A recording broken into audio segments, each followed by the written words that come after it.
Good afternoon as কিচেনের বন্ধুরা, as কিচেনে সবাইকে স্বাগত। আজ আমি বানাবো চিকেন প্যাটিস। এই প্যাটিসটা খেতে কিন্তু খুবই টেস্টি, আর এটা বানানো তো অত্যন্ত সহজ, আর আপনি এটা ইফতারের সময় রাখতে পারেন। তাহলে চলুন দেখে নেওয়া যাক। চিকেন প্যাটিস বানাবার জন্য এখানে আমি নিয়েছি 3টে পেঁয়াজ একটু ছোট ছোট করে কেটে নিয়েছি, আর চিকেন নিয়েছি 400 চিকেন, সেটাও কিন্তু একদম ছোট ছোট করে কেটে নিয়েছি, দেখুন অনেকটা কিমা টাইপের। আর 1 চামচ আদা এবং 1 চামচ রসুন নিয়েছি। প্রথমে প্যাটিসের ডোটা বানিয়ে নেব। ডো বানাবার জন্য এখানে আমি 2 কাপ পরিমাণে ময়দা নিয়েছি, আর ময়দার মধ্যে দিয়ে দিচ্ছি 2 চামচ সাদা তেল এবং 1/2 চামচ লবণ, আর দিয়ে দিচ্ছি 1 চামচ সুগার পাউডার আর 1/2 চামচ বেকিং পাউডার। এই সমস্ত উপকরণগুলো একসাথে বেশ ভালোভাবে ময়দার সাথে মিশিয়ে নেব।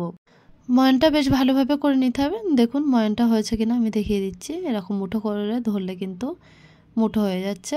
এবার অল্প অল্প জল দিয়ে ডোটা বেশ ভালোভাবে মেখে নিতে হবে। ডোটা তৈরি হয়ে গেছে। ডোটা কিন্তু খুব বেশি নরমও হবে না, আবার খুব বেশি শক্ত হবে না। আধা ঘন্টা রেস্টে রেখে দেব। এবার মিডিয়াম ফ্লেমে একটি কড়া বসে কড়াইয়ের মধ্যে 4 থেকে 5 চামচ সাদা তেল দিয়ে দেবো। তেলের মধ্যে দিয়ে দিচ্ছি পেঁয়াজ কোচানোগুলো। দেখুন পেঁয়াজের কালারটা চেঞ্জ হয়ে গেলে দিয়ে দেবো রসুনের পেস্ট, তারপরে দিয়ে দিচ্ছি আদার পেস্ট। দেখুন লাল লাল যখন পেঁয়াজের কালারটা হয়ে এসেছে তখন দিয়ে দিচ্ছি 1 চামচ লবণ, 1 চামচ হলুদের পাউডার এবং 1 চামচ কাশ্মীরি লঙ্কার পাউডার, 1/2 চামচ গোলমরিচের পাউডার এবং 1 চামচ জিরে পাউডার, আর দিয়ে দিচ্ছি 1 চামচ ধনিয়া পাউডার। মশলাগুলো দেওয়ার সময় অবশ্যই গ্যাসের ফ্লেমটা একদম লোতে রাখতে হবে। মশলাগুলো দেওয়া হয়ে যাওয়ার পরে তারপরে দিয়ে দিচ্ছি ছোট ছোট করে কেটে রাখা চিকেনগুলো মশলার সাথে 10 মিনিট কষিয়ে নেওয়ার পরে দেখুন এই সময় দিয়ে দেবো 1 চামচ টমেটো সস, 1 চামচ সোয়া সস এবং 1 চামচ সেজওয়ান সস। এগুলো দিয়েও বেশ ভালোভাবে মিশিয়ে নেব চিকেনের সাথে। তারপরে দিয়ে দেবো 1 থেকে 1.5 কাপ জল। জলটা দিয়ে ঢাকনা দিয়ে রেখে দেবো একদম লো টু মিডিয়াম ফ্লেমে 10 থেকে 15 মিনিট। দেখুন জলটা একদম চিকেনের গায়ে শুকিয়ে এসে 15 মিনিট পরে দিয়ে দিচ্ছি 1 চামচ অরিগানো।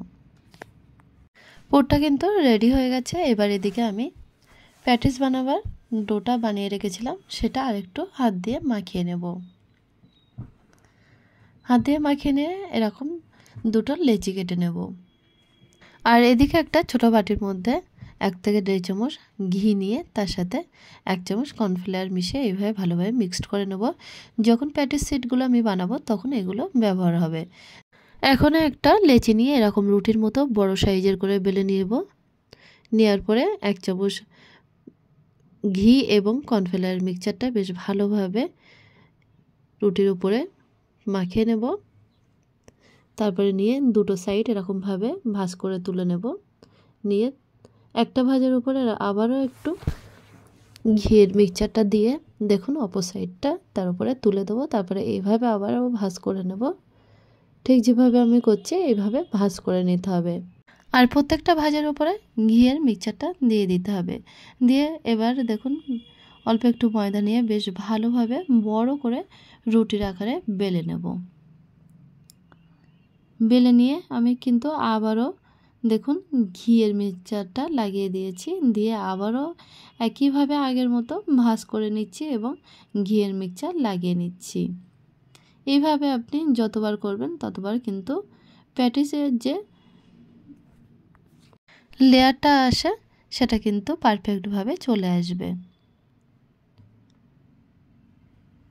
আমি এরকমভাবে দুবার করে ভাঁজ করে নিয়ে বেলে নিয়েছি। দুবার করে রুটির আকারে কিন্তু বেলা হয়ে গেছে। তারপরে ভাঁজ করে করে আমি ঘি দিয়ে বেলে নিয়েছি। আবারও দেখুন ওই একই লেচিটা আবারও বেলে নিয়ে আবারও ঘি মাখিয়ে এরকমভাবে হালকা করে ময়দা ছড়িয়ে কিন্তু বেলে নিচ্ছি। বেলে আবারও ভাঁজ করে নিয়ে একই প্রসেস 2 থেকে 3 বার করে নিলাম। যত বেশি করা যাবে তত কিন্তু প্যাটিসের যে লেয়ারটা সেটা কি সুন্দরভাবে আসবে।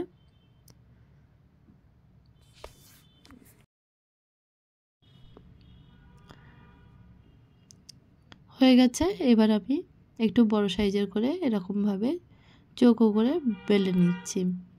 নিয়ে বাড়তি যে অংশগুলো ছিল সেগুলো ছুরির সাহায্যে এরকমভাবে কেটে বাদ দিয়ে দেব।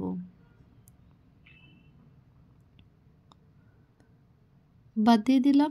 এবার এটাকে 4টে ভাগে ভাগ করে নেব। এখন একটা পার্ট নিয়ে এরকম চারিদিক থেকে একটু জল দিয়ে দিচ্ছি। সাইডগুলো যখন আমি মুড়ে দেব তখন এটা বেশ ভালোভাবে আটকে যাবে। আর মাঝখানে দেখুন বেশ কিছুটা চিকেনের পুর দিয়ে দিলাম। দিয়ে সাইডগুলো এরকম আঙুল দিয়ে চেপে চেপে আটকে দেব। এমনভাবে আটকাতে হবে যাতে করে ভিতরে পুরটা বাইরে বেরিয়ে না আসে ভাজার সময়ে। এইভাবে প্যাটিসগুলো প্রত্যেকটা আমি বানিয়ে নিলাম, চিকেন প্যাটিসগুলো। এদিকে আমি হাই ফ্লেমে একটি কড়া বসিয়ে কড়ার মধ্যে সাদা তেল দিয়ে গরম করতে দিয়েছিলাম। তেলটা গরম হয়ে গেলে একে একে প্যাটিসগুলো দিয়ে দিচ্ছি তেলের মধ্যে। গ্যাসের ফ্লেমটা মিডিয়ামে রেখে প্যাটিসগুলো এরকম একটা কালার করে ফ্রাই করে নিতে হবে। দেখুন প্যাটিসগুলো উল্টে পাল্টে বেশ এরকম লালচে কালার করে কিন্তু ফ্রাই করে নিয়েছি। তৈরি হয়ে গেছে একদম ক্রিপসি টেস্টি চিকেন প্যাটিস। এই প্যাটিস আপনি সন্ধেবেলা ইফতারে রাখতে পারেন, আর এটা খেতে কিন্তু খুবই টেস্টি। দেখুন একটা ভেঙে দেখিয়ে দিচ্ছি কতটা ক্রিপসি হচ্ছে। তাহলে বন্ধুরা আমার এই চিকেন প্যাটিসের রেসিপিটা কেমন লাগলো জানাতে অবশ্যই ভুলবেন না, আর আমাদের চ্যানেলটাকে সাবস্ক্রাইব করার জন্য অনুরোধ থাকলো।